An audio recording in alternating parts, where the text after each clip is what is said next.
Time Sport. Résultats, infos, analyse. Toute l'actualité sportive est dans Time Sport tous les jours de 20h à 21h avec Bilal Nelman sur Beurre FM. Bonsoir à tous et bienvenue sur l'antenne de Beurre FM. Ce mardi 14 mars 2023, on est ensemble jusqu'à 21h, 23h. On accueillera Vanessa, c'est promis. Au menu de cette émission, on parlera de quoi? Des Sky Blues, Manchester City et Pep Guardiola, une formalité face à Leipzig. Justement, soir d'Europe ce soir et encore une semaine de Coupe européenne. On parlera aussi du FC Porto face à l'International de Milan et un match décisif justement face aux Italiens. Et on terminera avec le Paris Saint-Germain, une équipe à reconstruire selon certains et pour d'autres, continuité, c'est le mot d'ordre justement. Le 01 53 48 3000, c'est pour réagir en direct avec nous, avec toute l'équipe de Time Sport jusqu'à 21h. On rappelle le débat du jour. Pour vous, chers auditrices et auditeurs, vous pouvez nous appeler en réagissant justement. On pose comme ça le débat. Guardiola peut-il devenir le roi de l'Europe selon vous? C'est la question que l'on vous pose au 01 53 48 3000. Justement, vous faire remporter en appelant le numéro du standard de magnifiques ouvrages avec le partenaire Solar Edition. Voilà, rien de plus simple. On rappelle encore dans cette introduction le numéro du standard où on pourra avoir le réalisateur Anthony qui vous fera passer à l'antenne au 01 53 48 3000. Sans plus tarder, on va commencer en présentant l'équipe de Time Sport et aussi le premier dossier de l'émission. Time Sport. Il est pour parler. Et ce soir justement, on a Nasser qui nous écoute, notre consultant du côté de l'île de Beauté. Et oui, dans la ville d'Ajaccio. Un petit clin d'œil à Jordan Galtier que nous recevrons, entraîneur adjoint, on le rappelle, d'Ajaccio. Et oui, Ajaccio justement, le maintien, on l'espère, dans cette Ligue 1 Uber Eats à la 18e place justement du classement du championnat de France de football avec 21 points. Mais on espère, ils s'accrocheront. En tout cas, c'est le mot d'ordre pour tous les supporters d'Ajaccio et aussi de toute l'équipe de Time Sport. Voilà pour le petit clin d'œil. On va justement partager cette émission avec Yacine qui nous accompagne ce soir, notre consultant, sans oublier Juan Trocé. Comment ça va, Juan Trocé? Hola, buenas tardes a todos. Très bien, d'autant plus que vous avez l'Espagne à les yeux rivés sur les matchs, pas celui de ce soir, mais plutôt celui de demain, dont on parlera, j'espère, quand même un tout petit peu, celui du Real Madrid, puisque l'Espagne aujourd'hui n'a que des yeux pour le Real. T'inquiète pas, là Nasser est déjà à Ajaccio, on va pas le chauffer parce qu'il va prendre un avion, il va terminer du côté de Madrid, en tout cas dans cette capitale espagnole. Ouais, il en est capable Nasser, hein, le prend pas au mot, il en est capable déjà de nous contacter, mais tu verras, il va être capable de nous ramener déjà monsieur Galtier, mais sans oublier aussi ces pléiades de joueurs du côté d'Ajaccio et pourquoi pas Belaïli. Eh oui, Belaïli, tu verras que l'on aura avec Nasser. Comment ça va Yacine? Ça va très bien. J'espère que tout le monde va bien. Tout le monde va bien, justement. Les auditeurs, les auditrices. Marseille. Ah ben voilà, Marseille. Et oui, il fait beau du côté de Marseille. On parle ce soir, c'est la Ligue des Champions. Bien sûr, c'est la Ligue des Champions. Et si on parle de Ligue des Champions, on parle de City. Et si on parle de City, il faut parler de Riyad Mahrez. Ben oui, Riyad Mahrez. Et on va parler aussi d'Anthony, parce qu'il est fan de Riyad Mahrez. Bonsoir Anthony. Non, je ne vous fais pas parler, je n'ai pas besoin d'un ventriloque. Je vous assure, tout va très bien. Quand j'ai quelque chose à dire, je le dis clairement, c'est mon habitude. Eh oui, voilà, notre cher président, Emmanuel Macron. Bonsoir. Bonsoir, comment ça va? Très bien, et vous? Ça va très très bien, Anthony. Eh ben, écoute, si j'ai pris cet extrait-là, c'est alors, pour faire référence à quelqu'un ce matin, parce que on fait des journées radio, nous, à l'école, et quelqu'un a pris la parole à ma place, en disant des choses alors que j'ai rien dit. Bah, ça va, quoi. Oui, enfin, ça va. Il va se calmer, le coco, hein. Ouais, mais tranquillement. Yacine, directeur de la rédaction de Shoot Africa, qui est avec nous aussi ce soir avec Anthony et avec Juan Trocé. On parlait justement de Riyad Mahrez. En tout cas, oui, les Sky Blue, les Citizens, de Manchester City sont attendus au tournant, n'est-ce pas, messieurs? Les Citizens sont attendus au tournant. Eh ouais. Mais les Citizens, depuis toujours, ils sont depuis toujours, tout comme le Paris Saint-Germain. Bon, eux, on les a oubliés au tournant. En général, ils savent bien tourner. Ouais. En général, ils savent bien tourner. Ça va être un dur morceau, Leipzig, hein, parce que les équipes allemandes, généralement, elles savent tenir tête aux Anglais. Mais je pense que City, avec leur maître à penser qui est Guardiola, bien sûr, avec toute la pléiade d'effectifs, ils ont une profondeur de banc incroyable. Donc il peut se permettre de mettre Riyad, quand on a un joueur comme Riyad Mahrez, il peut se permettre de le mettre régulièrement ces derniers temps sur le banc, alors qu'il est dans la forme de sa vie. ça veut dire que derrière, vous avez un effectif incroyable. Incroyable. L'effectif incroyable, ça c'est le mot de Yacine. Juan José, les Citizens, avec Pep Guardiola, leur entraîneur. Alors déjà, effectivement, ils sont attendus au tournant, forcément, parce que le résultat à l'aller n'était pas mauvais, puisque c'était un match nul face à Leipzig, qui est toujours un bon résultat. Mais c'est vrai que comme les buts à l'extérieur ne valent plus le double, ce soir, il va falloir recommencer. Il va falloir cette fois-ci gagner le match qu'ils n'ont pas su gagner du côté du stade de Leipzig. Par la suite, c'est vrai qu'ils sont en mauvaise posture relative dans le championnat anglais, puisqu'ils ne sont que 12e derrière Arsenal, mais quand même à 5 points d'Arsenal pour l'instant, qui ne faiblit pas.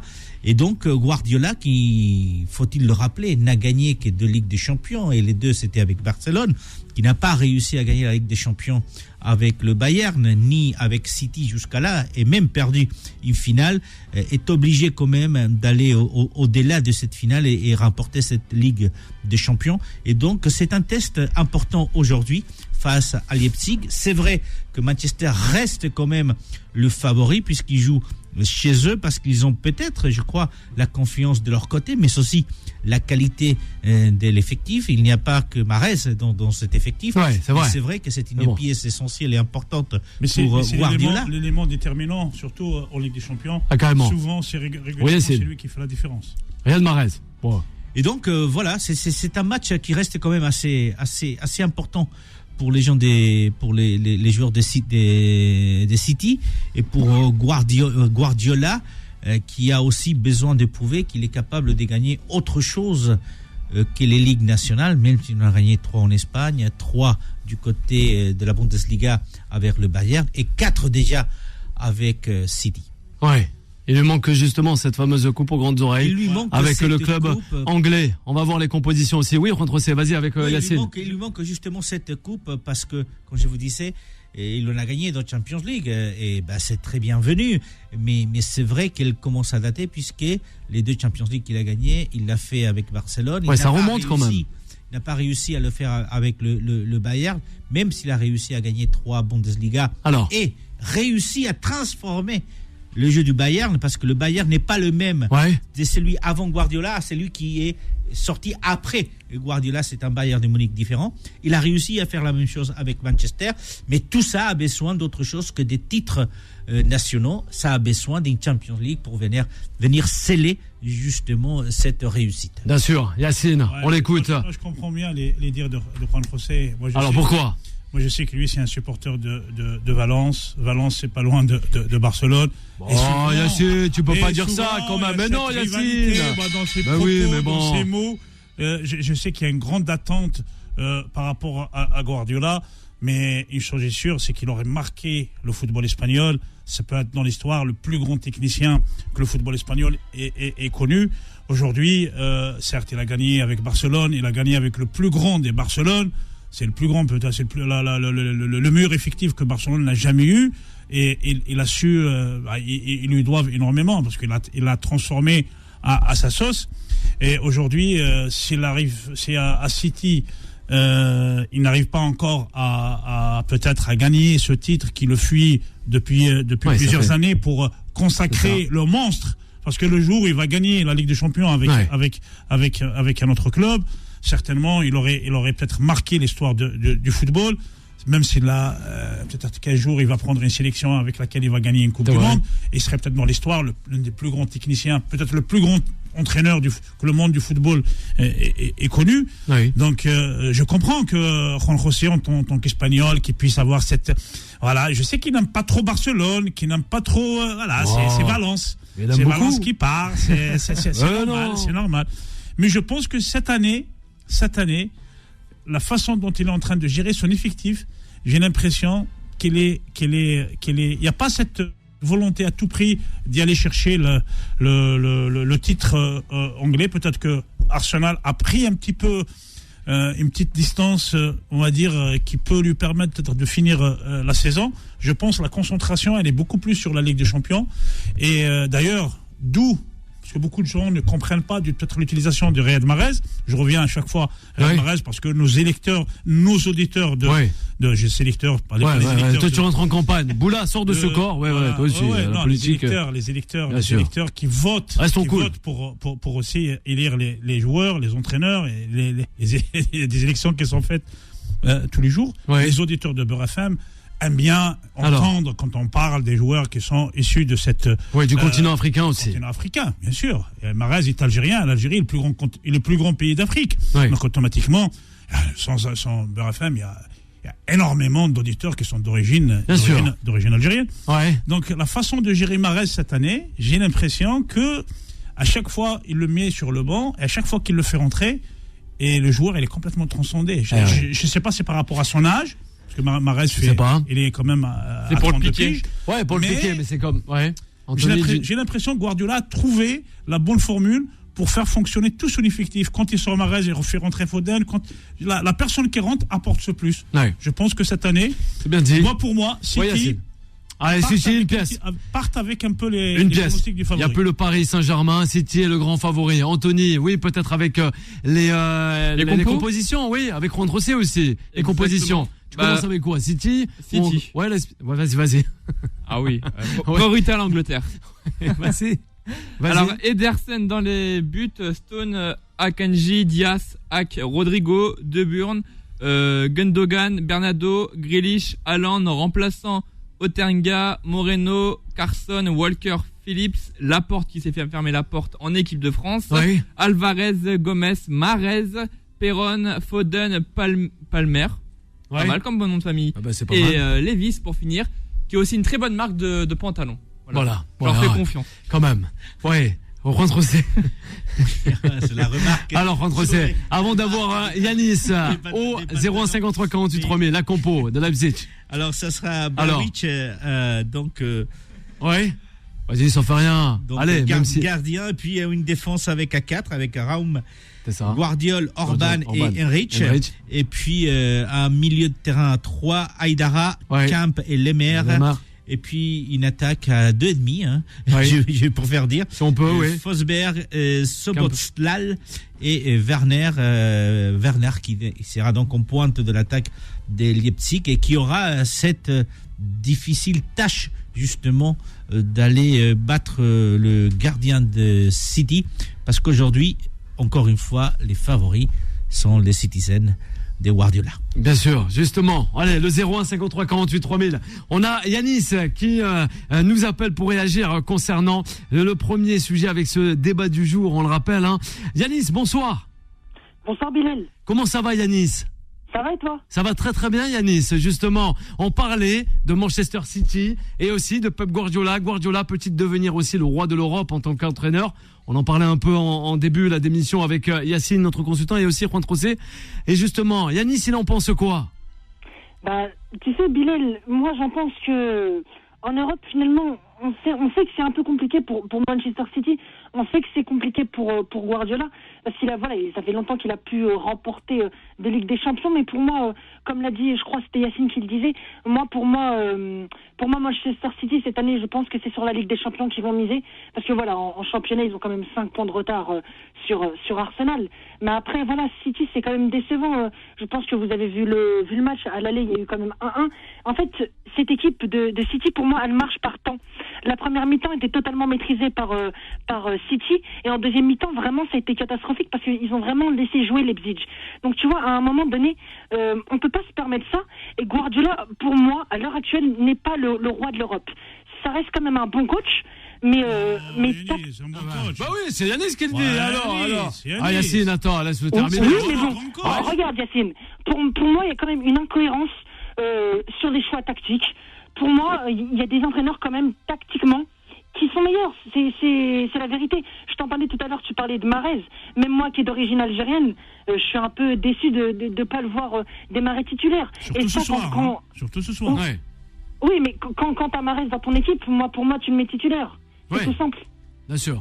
Ouais. Après, je pense... Alors, c'est une réaction avec Yanis, notre auditeur. Je pense concernant Riyad Mahrez, je pense qu'il doit avoir une gestion du joueur.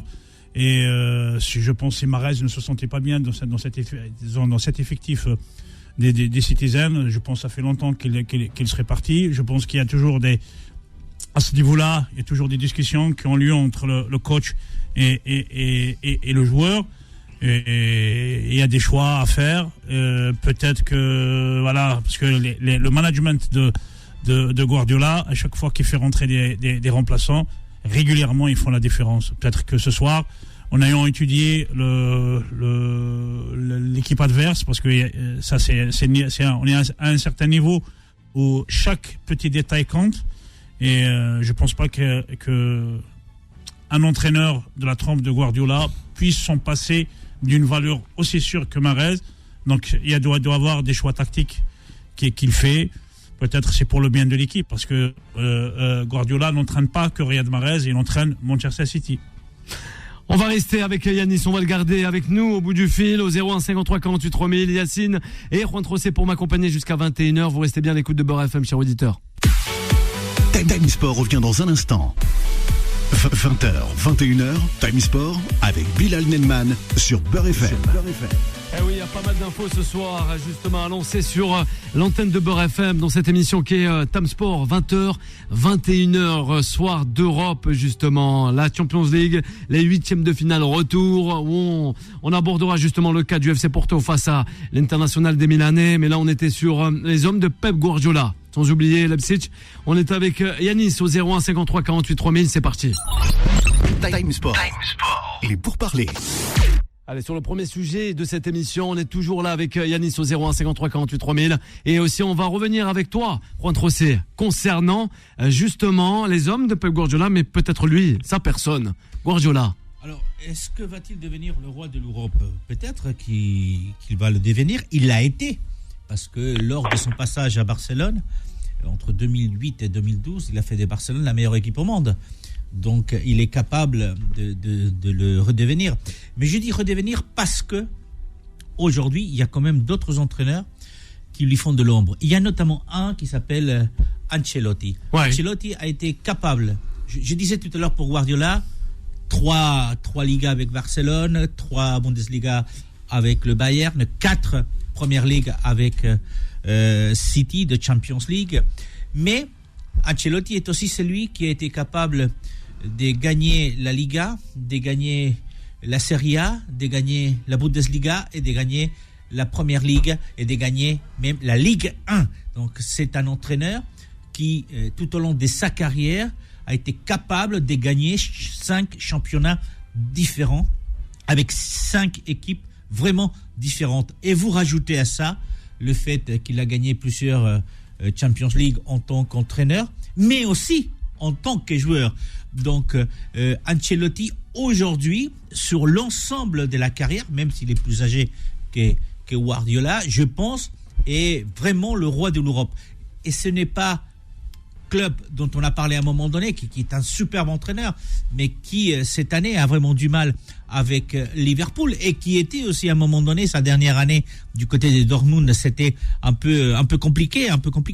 Mais aujourd'hui, Guardiola va devoir, s'il n'arrive pas à gagner donc cette première ligue qui apparemment va être remporté, si tout va bien, par Arsenal qui devance les 5 points City, Guardiola va devoir effectivement, vous l'avez dit, c'est fixé sur la Ligue des Champions. Il a l'effectif pour gagner cette Ligue des Champions. Depuis plusieurs années, au moins 5 ans, cette équipe de City, on sait tous, qui est parmi les favorites de la Champions League. Bon, il y a eu le PSG qui a mis fin à un moment donné à la carrière de City en Champions League. Il y a eu cette finale inattendue et perdue par City quand ils étaient les favoris face à Chelsea. Mais cette année, c'est peut-être l'année de City et de Guardiola, si le Real et Ancelotti le veulent bien.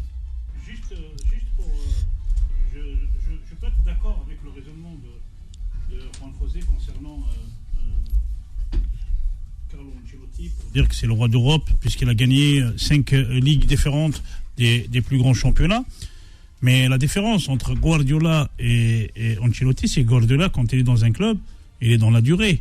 c'est un entraîneur qui reste 5 ans, minimum 5 ans dans un club. C'est pas le cas d'Ancelotti. Donc Ancelotti, c'est automatiquement, quand il se retrouve sans travail, il est obligé d'y aller ailleurs. Est-ce qu'aujourd'hui Guardiola va accepter de venir entraîner en France, mais à part peut-être le PSG et encore, est-ce que Guardiola accepterait d'y aller entraîner en Italie?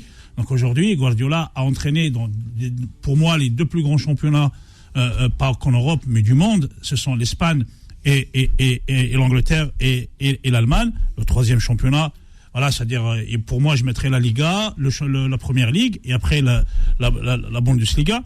Et dans ces grands championnats, il a gagné des titres. Il les a gagnés au la main. Après, si on compare la philosophie de jeu de Guardiola et d'Ancelotti, ils se ressemblent énormément, parce que c'est des gens qui aiment énormément le jeu, enfin l'attaque, peut-être avec plus de conditions de la part de Guardiola, qui des fois il est très exigeant sur l'aspect tactique, et des fois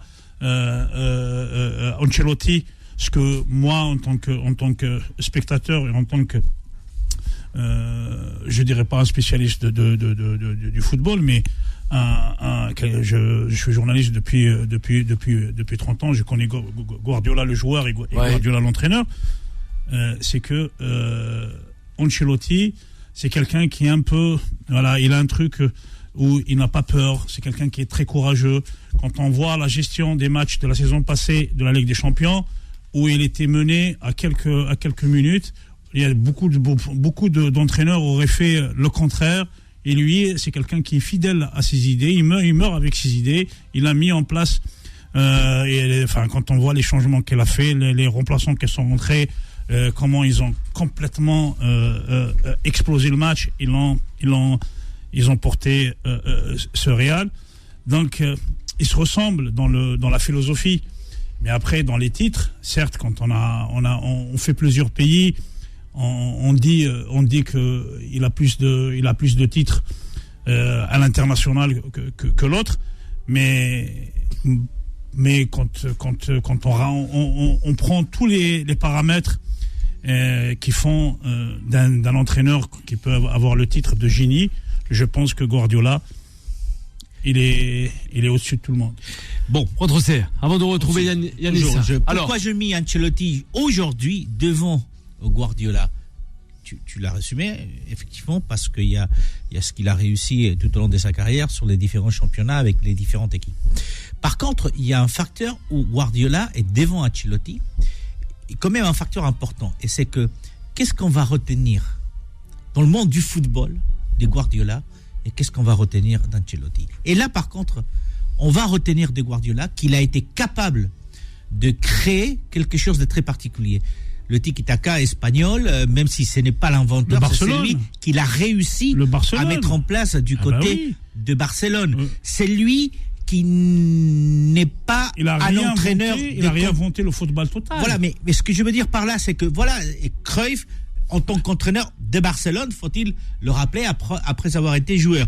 Et faut-il aussi rappeler peut-être que Ancelotti est un homme qui tactiquement est assez classique.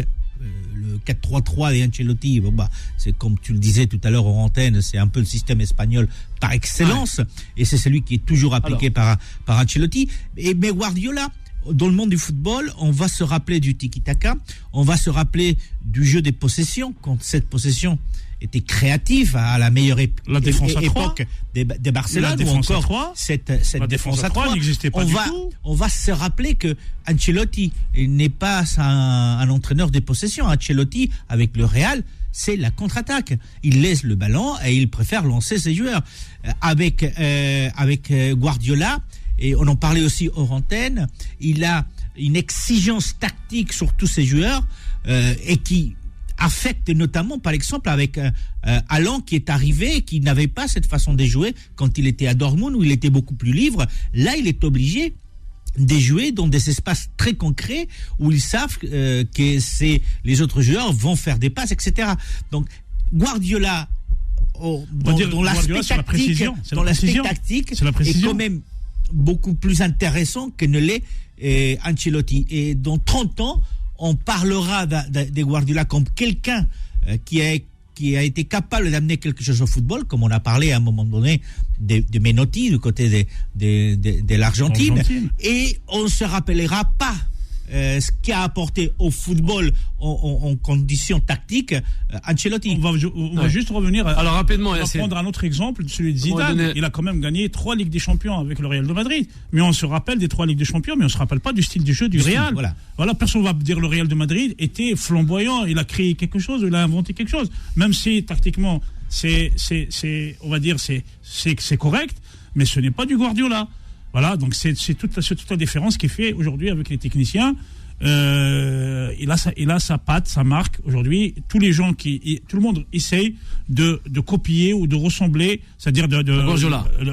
Oui. Yacine, on va revenir avec notre auditeur justement qui n'est autre que Yanis au 01 53 48 3000 avant de rebondir avec Ossine aussi qui nous appelle. Oui, Yanis, réaction Yanis concernant Pep Guardiola et aussi le système de jeu. Écoute, Bilal, la question dans tous les cas, c'est Guardiola peut-il devenir le roi de l'Europe selon vous ? Tu sais, moi, je suis d'accord avec l'avis de tes consultants en plateau, en partie avec l'avis de... Voilà, en partie avec Yacine. Mais voilà, moi je trouve aussi, moi ça reste que mon avis perso, après tu me diras si j'ai raison, mais moi je pense quand même que Manchester City, pour moi, ça ressemble un petit peu au Paris Saint-Germain. Je m'explique, il y a un peu une barrière psychologique de l'équipe, des joueurs. En fait, Manchester City, pour moi, c'est pas une équipe encore formée pour gagner la Ligue des Champions. Ils sont sur la voie, on s'en souvient de leur finale, mais je suis désolé, quand Guardiola, on le voit, il y a souvent eu des échecs en Ligue des Champions, des échecs, cuisants. On s'en souvient face à Tottenham, face à des clubs comme ça, où on pensait vraiment qu'ils allaient gagner. L'année dernière, ils gagnaient à l'aller contre le Real Madrid, et ils perdaient au retour. Voilà, donc à un moment donné, c'est compliqué. Mais moi, je comprends pas aussi la gestion de Guardiola, parce que quand tu as un joueur quand même comme Foden, qui est bon, qui est jeune, qui est polyvalent, voilà, moi, à un moment donné, je me pose des questions. Moi, ça reste que mon avis perso, Bilal. Moi, pour moi, Ancelotti reste meilleur, parce qu'Ancelotti, il a une référence en Europe. Je suis désolé, mais Guardiola, ça fait bien longtemps qu'il a pu gagner de Ligue des Champions. On peut me dire tout ce qu'il veut. C'est vrai, il a révolutionné le football, voilà, avec le tiki-taka. Aujourd'hui, Guardiola n'est pas le roi d'Europe, mais tu verras, Bilal, ce soir, ça va être aussi un match compliqué, parce que déjà Leipzig, j'ai vu le match aller, tu vois. Faut pas les négliger, bien sûr. Il n'a pas tort, le Yanis, là. C'est vrai, Yanis. Moi, je suis d'accord avec l'auditeur, avec Yanis. Oui, Yanis, réaction. Il est bon, Yanis. Là où je suis d'accord avec Yanis, quand il fait le comparatif entre le Paris Saint-Germain et City. Alors City et le Paris Saint-Germain n'ont pas cette culture de la gagne de la Champions League. Parce que c'est là où compte. Oui. il n'est pas d'accord. Il n'y a pas de culture de la gagne de la Champions League. Combien de Champions League a gagné City ? Il faut qu'on les compte. Ils n'ont pas gagné. Ça fait combien d'années qu'ils l'ont pas gagné ? Je suis d'accord sur ce sujet, si tu veux, mais là tu vas chercher une excuse. Là, on ne peut pas comparer le PSG. Mais il y a une culture de la gagne. Il y a deux choses. La première, depuis quand Guardiola est à City, 2016, ça fait 7 ans qu'il est là-bas. Il n'a pas gagné de Ligue des Champions. Dis-moi quel entraîneur a été 7 ans, 5 ans, 4 ans, 3 ans, 2 ans du côté de Paris. Non. À Paris, à The City, il y a un patron qui s'appelle Guardiola. T'as des propriétaires qui font depuis 7 ans des investissements colossaux et qui font toujours confiance à Guardiola. Donc comparer City, comparer City, le PSG, ça n'a rien à voir. C'est deux mondes différents des gérés déjà entre propriétaires, mais surtout c'est que chez City, il y a un patron, ça s'appelle Pep Guardiola. Désolé, c'est pas Galtier, c'est le patron du PSG. Même au PSG, il y a un Donc patron. Donc on ne peut pas les comparer. Alors tu peux comparer le fait que, ils n'ont pas gagné la Champions League, aucun des deux. Mais encore une fois, le City est beaucoup plus proche de la gagner que ne l'est le PSG. Proche. Proche. Aujourd'hui, Paris sont éliminés et City ils sont encore en course pour se qualifier. Mais c'est pas faux, parce que quand on est habitué à gagner des titres, regardez le Real de Madrid. Regardez, on prend l'exemple de l'institution Real de Madrid. À chaque fois qu'ils sont en difficulté, ils sont en difficulté en championnat, dans la Coupe du Roi, mais en Ligue des Champions, on a l'impression que c'est un truc de fou. Il y a un monstre qui sort. et qui écrase tout sur son chemin. Et c'est ça ce qu'on appelle Bilal, les institutions. C'est vrai. Merci Yanis d'avoir été avec nous sur l'antenne de Beurre FM ce soir. Bravo à lui. Bravo à lui. Merci Bilal. C'est vrai. Bilal, est-ce que tu peux me laisser vite fait dire quelque chose? Oui, allez rapide, bien sûr. Regarde, je veux juste saluer l'équipe avec laquelle je travaille à la radio HDR. Je voulais juste saluer Ilyes, Wissem, Rachid, Axel, mon envoyé spécial en Espagne. On fait vraiment du beau boulot, n'hésitez pas à voir. Merci à toi, Bilal. Ouais, il a un envoyé spécial en Espagne. Il est à Madrid, Axel. Ouais, ben c'est parfait pour Axel. C'est dédicace sur Skyrock là. Eh ben non, on est sur l'antenne de Beurre FM. Il est très brillant, Yanis. Et je sais que dans quelques années, quelques petites années, on va le voir. Il va prendre ta place, Bien sûr, il viendra avec nous, Yanis. Pourquoi pas? Mais bien sûr, Yanis, c'est la nouvelle génération. Ben pourquoi pas? On l'invitera sur ce plateau. Bien sûr, sur South Africa, il n'y a pas de problème. Yanis, un grand merci à lui et à toute son équipe. Et on va essayer de retrouver aussi. On a le temps pour retrouver Ossine rapidement. Bon, on va reprendre Ossine après la dernière pause. À de suite. Time Sport revient dans un instant. 20h, 21h, Time Sport avec Bilal Nenman sur Beurre FM. Et de retour sur l'antenne de Beurre FM, on est toujours là jusqu'à 21h avant d'accueillir Vanessa, 21h, 23h avec Yacine, avec Juan Trossé à la réalisation pour retrouver Anthony en 01 53 48 3000. Allez, on va retrouver encore, c'est une large page concernant Pep Guardiola et aussi Manchester City. On reste encore sur cet thème-là et on retrouve aussi Ossine. Time Sport, la parole des sociaux. Et justement aussi nos 01 53 48 3000. Bonsoir. Bonsoir au plateau, bonsoir aux auditeurs. Comment ça va, Ossine? Écoutez, ça va très bien, on se porte bien et puis on est content de faire partie de ce plateau exceptionnel que vous êtes, Beurre FM, ainsi que tous les chroniqueurs. Je vous remercie de me donner la parole. Ah ben nous aussi Manchester City qui joue face à Leipzig, c'est le 8e de finale retour pour les hommes de Pep Guardiola sans Riyad Mahrez pour le moment. Eh oui, vous en pensez quoi? Moi, j'en pense que Pep Guardiola fait du bon travail. Après, je pense que Leipzig fait aussi du bon travail dans la mesure où ce sont de belles équipes qui se rencontrent souvent depuis ces dernières années dans le championnat de la Champions League. Et je pense que il y aura des buts ce soir, dans la mesure où Leipzig veut vraiment creuser sa place dans le monde de l'Europe, et je pense que Manchester City aussi a plus d'armes que Leipzig, d'autant plus qu'il joue à domicile. Après, je voulais juste soulever le débat qui était, je ne sais pas si c'est un débat, mais je partage un petit peu l'opinion de votre qui? De Juan Trossé, de Yanis, l'auditeur. Exactement, de Juan Trossé, par rapport à Ancelotti. Donc moi je dirais pas qu'il y a une comparaison à faire entre Ancelotti et Guardiola. Je pense que Guardiola est en train de passer dans les pas de Ancelotti. Pourquoi? Parce que déjà ils n'ont pas le même âge. Ancelotti, c'est une personne qui a gagné énormément de titres, comme il le soulignait, sur pas mal de championnats. Mais après, c'est un travail à l'italienne. Et on le sait très bien que les Italiens ont cette tactique de réussir pas mal de choses. Et donc, je pense que Ancelotti, par rapport à son palmarès, donc il est hors norme, pour moi c'est le meilleur. Et je pense qu'il y en aura des meilleurs, mais on ne peut pas les comparer. Je pense pas qu'on peut les comparer. Juste, je peux dire qu'ils font de l'excellent travail, et c'est pas la même manière de procéder, je pense. Je pense que Pep Guardiola a tous les outils pour le faire, mais il a du mal à le faire. Je pense, c'est mon point de vue. Par contre, Ancelotti, il a une classe de réussir quelque chose. C'est qu'avec le Real de Madrid, il a une manière de surclasser les autres équipes, malgré qu'il a un temps faible. Voilà. Si on prend l'exemple du dernier match qu'ils ont joué contre Liverpool, c'est juste un exemple. On s'est rendu compte qu'en première période, Liverpool avait crucifié le Real Madrid. Donc, quand on voit ça, on se dit, c'est bon, il n'y a plus rien à faire, Liverpool va gagner.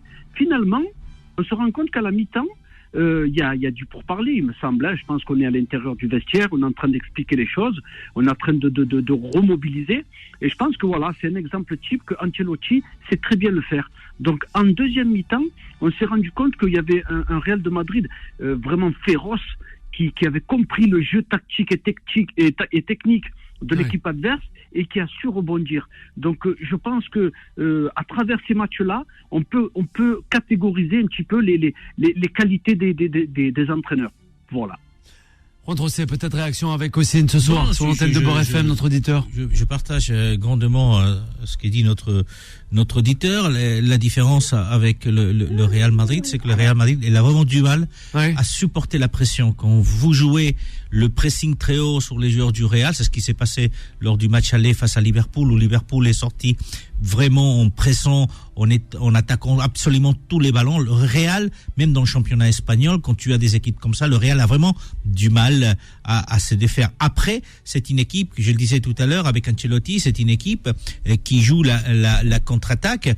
Quand vous avez des joueurs comme Vinicius, Benzema, Rodrigo ou encore Asensio qui vont très vite et qui déstabilisent n'importe quelle défense en vitesse, forcément c'est ça le jeu du Real, mais vraiment ils ont du mal à supporter la pression et le pressing, ce qui n'est pas le cas justement de City ou des équipes de Guardiola, mais parce que Guardiola techniquement il exige de ses joueurs pas uniquement qu'ils soient toujours en place, mais qu'ils soient toujours aussi bien en attaque qu'en défense. D'ailleurs, quand vous regardez les équipes de Guardiola, que ce soit le Bayern, le Barcelone à l'époque, c'est des équipes où les attaquants font des efforts défensifs.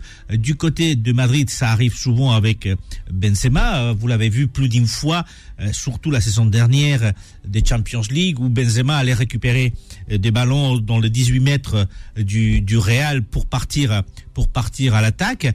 Donc, mais c'est vrai, c'est deux cultures de football complètement différentes. Aujourd'hui, encore une fois, je pense que sur la carrière, Ancelotti est devant Guardiola parce qu'elle n'a pas gagné sa 3e Champions League, mais sur l'ensemble de leur carrière dans 15, 20 ans, 30 ans, c'est plutôt des Guardiola dont on parlera et un peu moins d'Ancelotti. Et forcément, vous avez parlé tout à l'heure des Cruyff qui reste quand même celui qui a inventé en quelque sorte le football total en copiant ce qui était son jeu.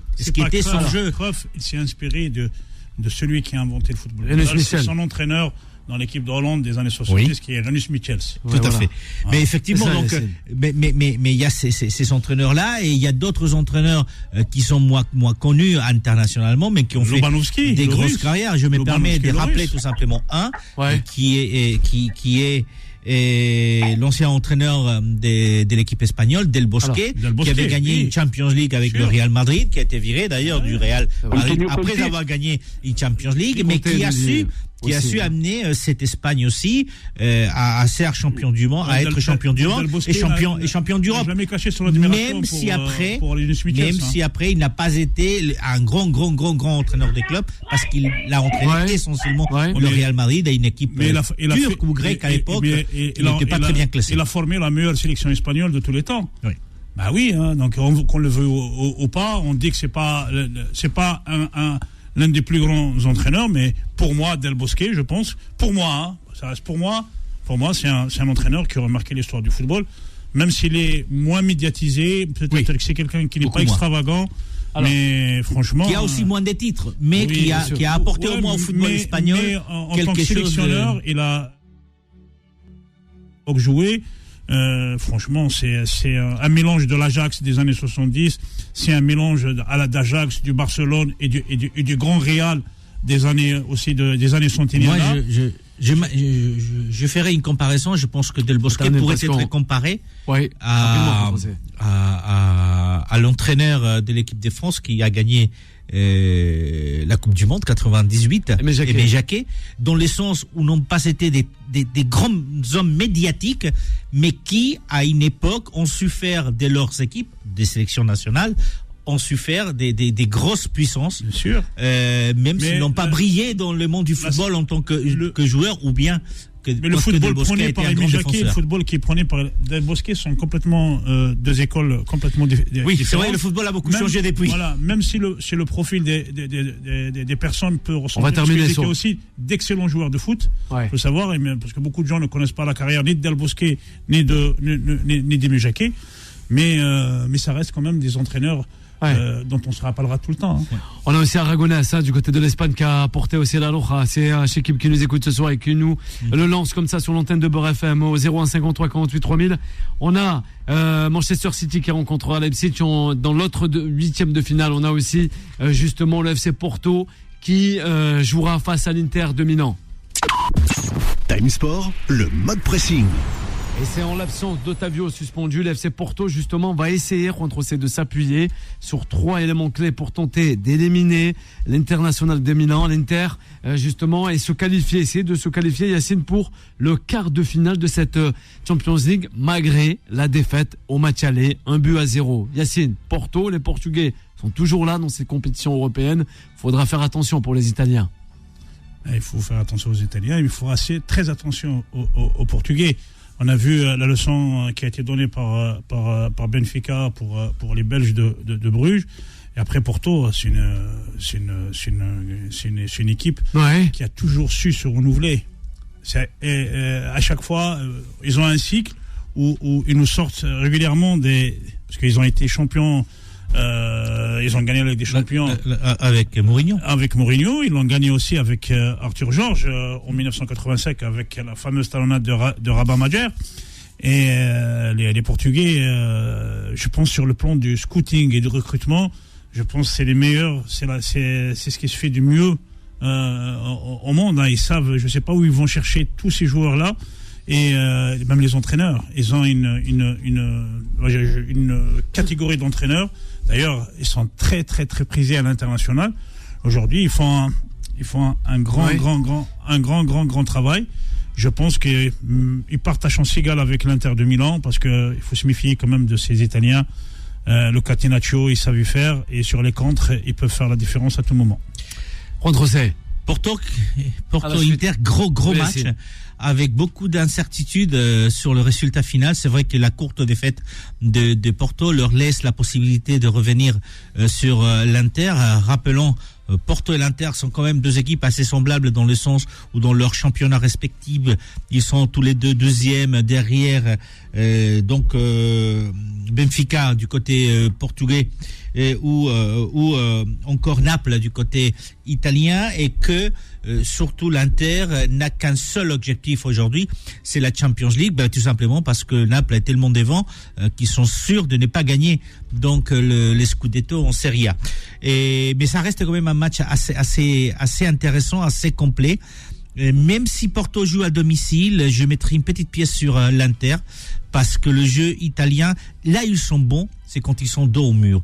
Et là ils sont dos au mur dans le sens, effectivement, ils sont pas techniquement les favoris pour jouer à l'extérieur. Mais en même temps, il y a ce savoir-faire italien pour tenir un résultat. Alors on peut se rappeler le Catenaccio des années 70, des années 80. On peut se rappeler d'ailleurs l'Inter de José Mourinho qui faisait jouer ses attaquants des latérales à un moment donné pour défendre un résultat. Il y a une culture italienne et une culture chez l'Inter qui fait qu'effectivement ce match, pour moi, ils restent les favoris, et pas uniquement parce qu'ils ont gagné 1-0 à l'extérieur, parce qu'un 1-0 aujourd'hui, c'est pas énorme, on peut parfaitement le récupérer, mais il y a cette culture du football italien qui sait tenir un résultat, et donc ça va être très compliqué pour Porto. Problème pour Porto, c'est tout simplement que leur championnat n'est pas assez performant. C'est vrai qu'on retrouve Porto, Benfica et Sporting. C'est toujours ces trois équipes en Champions League. Ça joue, je suis d'accord. Mais après, quand vous regardez le championnat portugais, c'est dommage. Il y a un deuxième niveau vraiment beaucoup plus faible. Alors vous pouvez retrouver une équipe comme Braga qui plus ou moins va loin en Europa League, mais sinon c'est très rare que les équipes portugaises, parfois Guimarães, à un moment donné, c'est très rare. Mais vous regardez le foot italien cette année, c'est quand même assez impressionnant. Il y a quelques mois, je vous avais fait remarquer quand même que l'Italie n'était pas en Coupe du Monde. Et que ça permettait à beaucoup de clubs italiens justement de pas fatiguer ces joueurs. Et si vous remarquez, en Champions League, il reste quand même plus, et en Europa League, il y a quand même beaucoup d'équipes italiennes qui sont encore en lice. Donc petite monnaie, à mon avis, pour l'Inter. Un regain de forme des clubs italiens à tous les niveaux. Le football italien, il est en train de revenir. le calcio ou la Serie A, comme on l'appelle aujourd'hui, est en train de renaître de ses cendres. J'ai l'impression qu'il y a une restructuration qui est faite en profondeur. On commence à revoir quand même des grands matchs entre les locomotives du football italien, que ce sont la Juventus, le Milan AC ou l'Inter de Milan. C'est toujours un plaisir de voir Porto ou l'Inter à ce niveau-là, parce que ce sont toujours été les locomotives de leur championnat. Ça veut dire que la logique est respectée. Après, ce soir, ils partent à chance égale, même si les Portugais savent toujours déjouer le piège italien. Alors, il nous reste quelques minutes dans cette émission avant de retrouver Vanessa à 21h, 23h.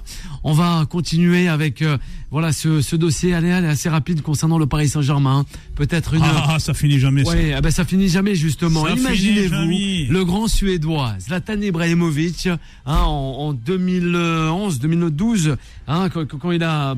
quand il a passé toutes ses saisons au sein même du Paris Saint-Germain, il aurait jamais pu jouer. Yacine, toi qui l'as déjà abordé, justement interviewé dans la zone mixte et aussi aux abords du stade. C'est vrai qu'il aurait jamais pu peut-être s'entendre avec un certain Neymar aujourd'hui, avec cette mentalité, cette moins investie que certains joueurs. Et je crois que ça aurait clashé. Même avec Mbappé, ce serait jamais entendu. Même avec Messi, ce serait jamais entendu. On a tout à reconstruire peut-être encore avec le Paris Saint-Germain. À Barcelone, hein. Oui, c'est vrai. D'ailleurs, il est resté une année. Une saison. Ça avait bien débuté pour lui. S'il n'est pas le génie du joueur, mais sur le plan du caractère, il lui a jamais trouvé des bonnes qualités. Donc ça, après, il fait du Ibrahimovic. On m'a même dit qu'ils ont fait une chouchouka ensemble. Hein. Non, je ne sais pas. Je sais pas. Mais par contre, à l'époque d'Ibrahimovic, on avait l'impression que le PSG avait un vrai leader. Il tirait tout le monde vers le haut. On sentait qu'il y avait cette arme, cette gagne.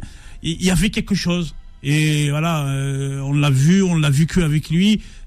C'était un plaisir d'y aller voir le Paris Saint-Germain au Parc des Princes, parce qu'il y avait toujours quelque chose. Je l'ai pris aussi. Toujours de quelque chose avec Ibrahimovic. Au jour d'aujourd'hui, franchement, on a l'impression que le PSG a perdu un petit peu de son âme, et c'est vraiment dommage. Oui. Avant de terminer, je pense que le PSG a toujours un vrai leader. C'est Mbappé. Le leader. Mbappé. C'est le leader. Par contre, ce qu'il n'a pas, c'est une équipe autour de lui capable d'aller dans son sens. C'est vrai qu'on s'est tous enflammés avec l'arrivée de Messi et puis celle de Neymar. Force est-il de constater que Neymar a été l'un des investissements les plus foireux du PSG, puisqu'il était venu pour gagner. Investissement foireux, non. Écoutez, laisse-le terminer avant la fin de l'émission.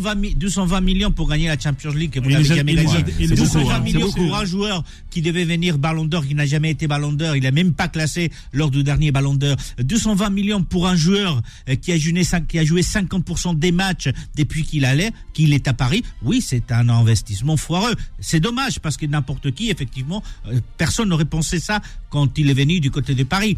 Donc après, faut-il reconstruire le PSG? Forcément, il faut le reconstruire. Il y a des joueurs, tout le monde le dit, qu'il va falloir pas renouveler, d'autres partir.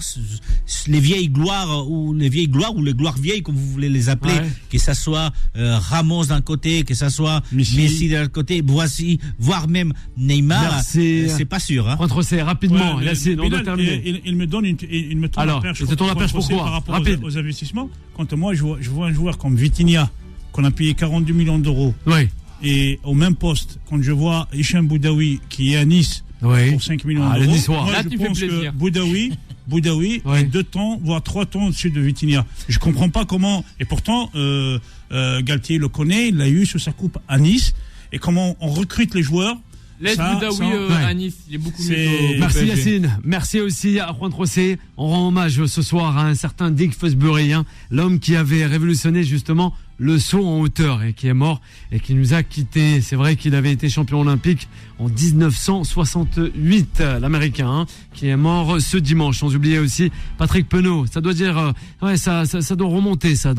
Vous savez, c'est un pionnier des colcaise radiophoniques justement. Il était passé, chers confrères, chez le RTL, mais pas que, l'ORTF aussi. Pour les moins jeunes, journaliste romancier et aussi producteur. Voilà. un vibrant hommage justement à ces deux personnes, que ça soit dans le monde du sport, mais aussi dans le monde du journalisme. Voilà, vous restez à l'écoute de Beurre FM. Il y a Vanessa qui arrive, 21h, 23h et nous on se retrouve dès demain.